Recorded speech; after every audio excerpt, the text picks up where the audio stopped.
Hello everyone! Welcome to a new edition of Cooking with Batman. Now, the first thing we want to do before we even wash our hands with this one is we're going to have a pot of water beginning to boil on the stove, and we're going to preset our ovens to 400 degrees Fahrenheit. So, we're going to go to toast, 400. That's how we start. And next, we're going to wash our hands. Using hot water and soap, everyone. One hand washes the other. Don't forget to get in between those grimy fingers of yours. You're going to be handling lots of food here. So, what we are preparing today is going to be spinach dip stuffed chicken breast. We've done the thighs, we've done the whole carcass. Now it's time to work on the breasts a little bit. So, first thing that we're going to do is we're going to start cutting up our spinach. Remember, we only want the little leafy things at the top. We don't care about all the stems on them. So you can grab yourself a bushel here, and if it's really convenient, like this, don't worry if you get a little bit of stem, you just go right ahead, and there we go. You can spend a long time doing this, or you can just cut your losses, have a few stems in there, and boil them for an extra minute. So there we go. This is your garbage. You don't want this anymore. Out of sight, out of mind. Alfred will take care of that later. We don't care about it. So, even though our water has not boiled yet, we're going to take our spinach leaves,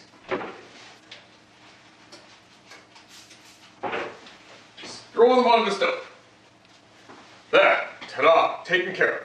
Now, the spinach has a few other components, this whole spinach dip thing, that we are going to have to take care of. The most important thing being the cheese. Now, I have to be very honest with you. There is no wrong way to do this. There's no right way to do this. As long as you're using lots of cheese. I'm using about a third of a brick of cheddar cheese, and I'm using about half a brick of mozzarella cheese. You can go ahead, you can use ricotta, you can use feta, you can use marble, Havarti, sky's the limit. Whatever kind of cheese you like is the kind of cheese that you're going to use. Just try to make sure that you have plenty of it. You don't want to run out of cheese. Let's get grating. What else can I tell you about this? Oh yeah, if you make too much, that's not a problem, because in the end, your spinach dip, whatever won't fit inside of your chicken breasts, you can put that on your sketty. Sketty is good with it. There we go. Just want to fill up our cheese grater, tilt it over, pour it into our bowl. Do that again, a couple more times.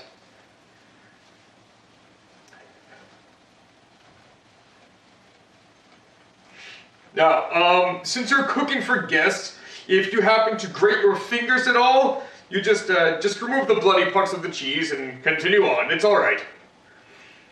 We've all cut ourselves. You don't have to stop life because you've gotten hurt. I know I don't. Go in here. And if it's not all grated, that's okay. I can take this. This will melt. Boom, in it goes. Put this over. Get all that cheese out of there. Stuff is good. Keep going.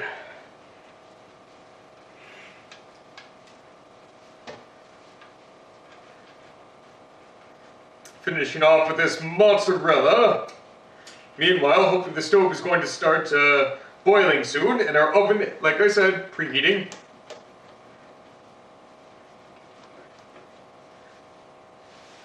Put that in there before our fingers get cut. There we go. And there. Now, this is going to go into chicken, which means you can do anything you want to chicken it up. And yes, it's still going to work for your sketty. So, whenever you're making chicken, there's a few spices that you may notice that I stick to. This time we're going to go with some oregano. Go ahead and use lots, because there's lots of cheese there. basil leaves here. I like to keep my basil and oregano in near identical quantities whenever I'm putting it down. Garlic, to your sense of taste. Or to mine if you're inviting me over. Alright, so let's go. We're just gonna put a moderate amount there.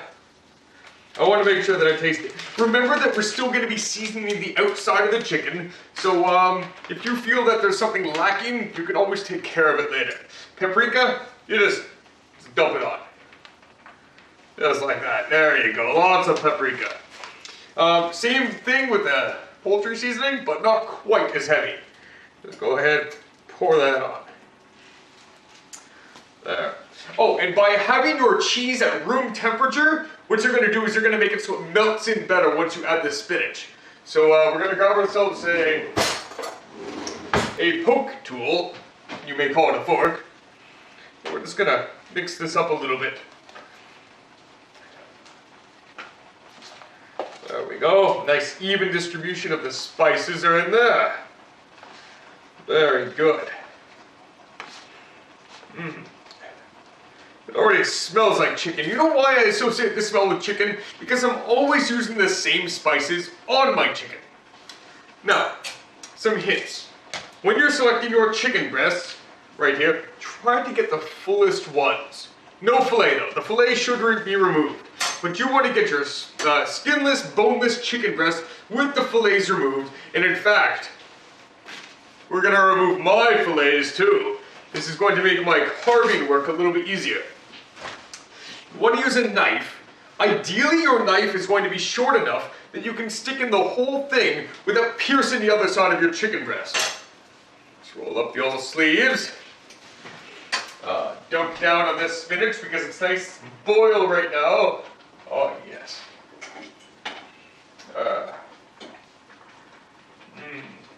Just let it boil all the nutrition right out of it. Remember, this is all about the flavor. Who cares about the nutrition? If you really want to steam it, go for it. But I like my spinach boiled. So, we're going to grab ourselves a strainer. And we won't eat it quite yet. So we're going to set it aside. It's time to start working with these chicken breasts. Chicken breast number 1. And you never know how they're going to come in the package. For example, I thought there were 3 in here. It looks like there's 3, and then they gave me some tiny little slivers. That's just extra chicken. You can munch on that later, throw it in the microwave, cut it up, put it on your sketty, whatever. So, I'm going to find out the depth of my chicken. That's very, very important. We want to get the depth here. We're just going to stick in our knife. We're going to feel for it. So we're going to squish it down like this. Straight as possible. That's good. And what we're doing is we're making a hollow cavity inside of the chicken. This more than likely will end up leaking out at some point if you don't have the right size chicken breast, but that's okay. It doesn't ruin it. It just means that you've got some crispy chicken left over on your pan for you to eat. All right.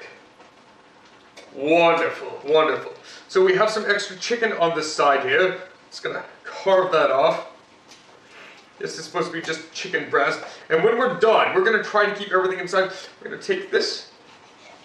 We're gonna use that to stuff in the end of the hole. So that's one chicken that's pretty well prepared.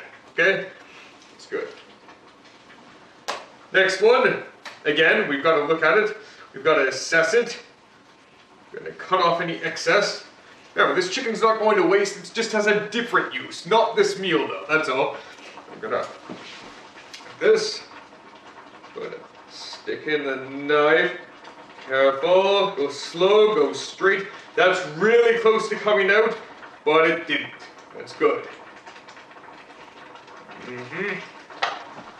And I can feel some weak spots in there, but you can see that my thumb is in. And everything's going to mostly stay in there until it really starts throbbing. I like to stuff my chicken pretty full too, so it more than likely is going to burst out. That's okay. And our third one. Now, what I like to do, once again, as I've told you in the past, is I like to make extra of every meal. So by making 3 chicken breasts, you can always offer seconds. nobody has to take them, but when you're offering your guests seconds, it really does make them feel more special, like you've really outdone yourself. You didn't just cook a little bit, you cooked and you made sure they were going to be well fed. Okay, so those are good. That's 1 cap.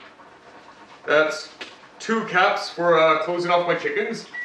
I'm gonna take this one. Sounds like my oven is done. And we're gonna use the 3rd cap. You can use whatever kind of tray you want to for cooking. I'm gonna use a basic cookie sheet, but you could use a lasagna tray. Just gonna wash some of the chicken off my hands here. So you can use a cookie tray, a lasagna tray, just about anything you want. Turn off the heat, swirl this around, and we're just going to pour this out. That's good. And I don't even recommend that you fully strain it, because the hot water is going to really be the difference between melting your cheese and not melting your cheese. There, that's strained enough. So let's go ahead and pour that in there. Yep. There we go.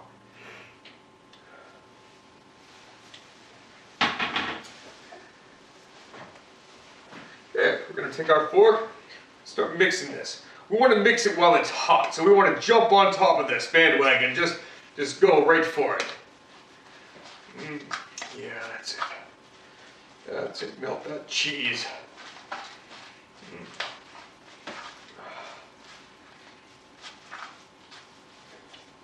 And this is going to be cool enough to handle almost right away.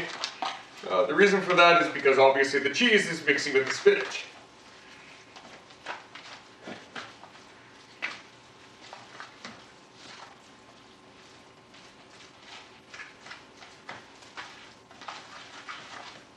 Oh yeah.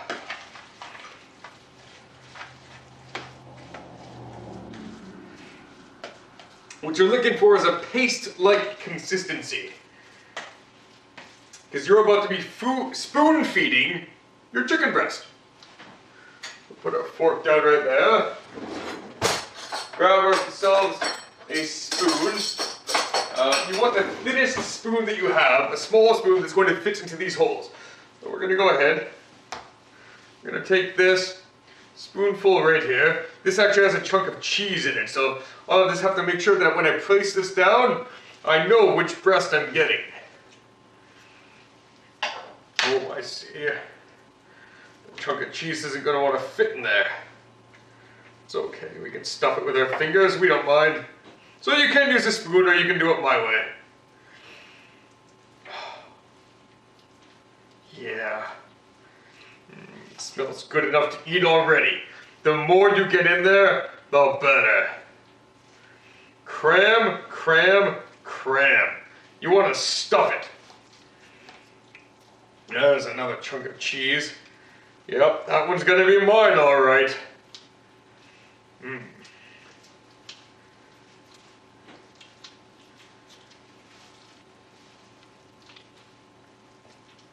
I think that's gonna be about as full as we can get it.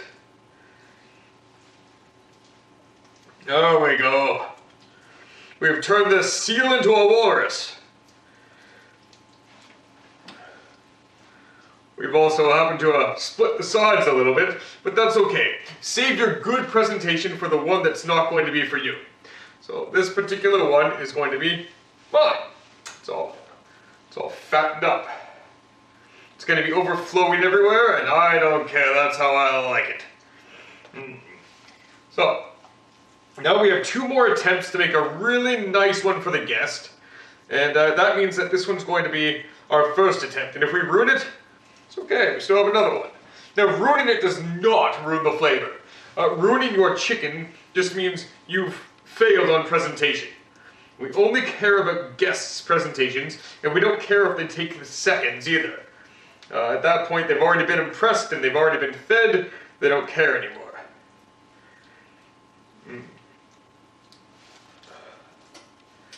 See that? That's some good stuff.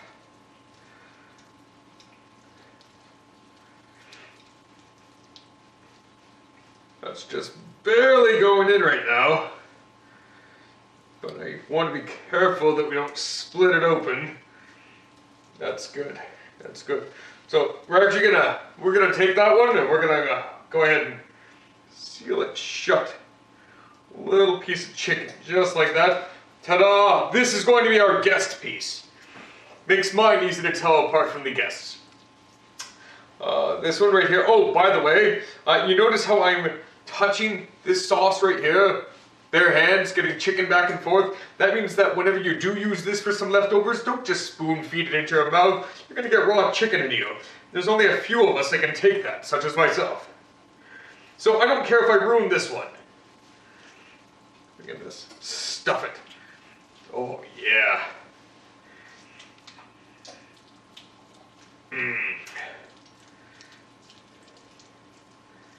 That is good stuff.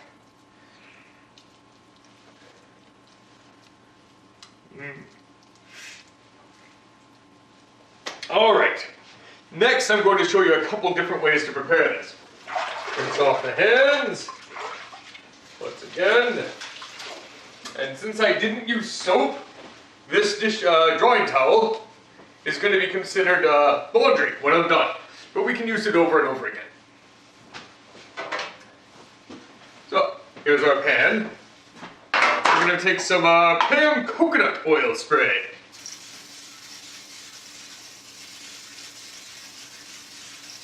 This will save you a lot of headache later. Alright. First one. This one's mine. So we're just going to put lots of paprika on it. And some poultry seasoning. Ta-da, done. Who cares? It's messy. Good, you're done. Second one. This one's more than likely going to be mine. What are we going to do with this one? We're going to take some extra of this goop that I made. We're just going to place it on top. That's going to melt all over the place and give me some beautiful gristle. Now this one right here needs to be done nice. Very nicely. Once again, rinse the hands. There it is. And we're going to do this in a nice little mix. We're going to make a little pile of spices on the side of our cutting board. Put some paprika there. We're going to put a little bit of the poultry seasoning. Yeah. Some basil. Oregano. And of course, some garlic powder. Now, if you're being festive, you could also use parsley. I'm not being festive, obviously. Just gotta mix all this up. Mixy, mixy, mixy. We're gonna take their nicely prepared chicken breast. See that? It's looking really good. We'll place it on the tray. And what we have here is now ready to go into the oven.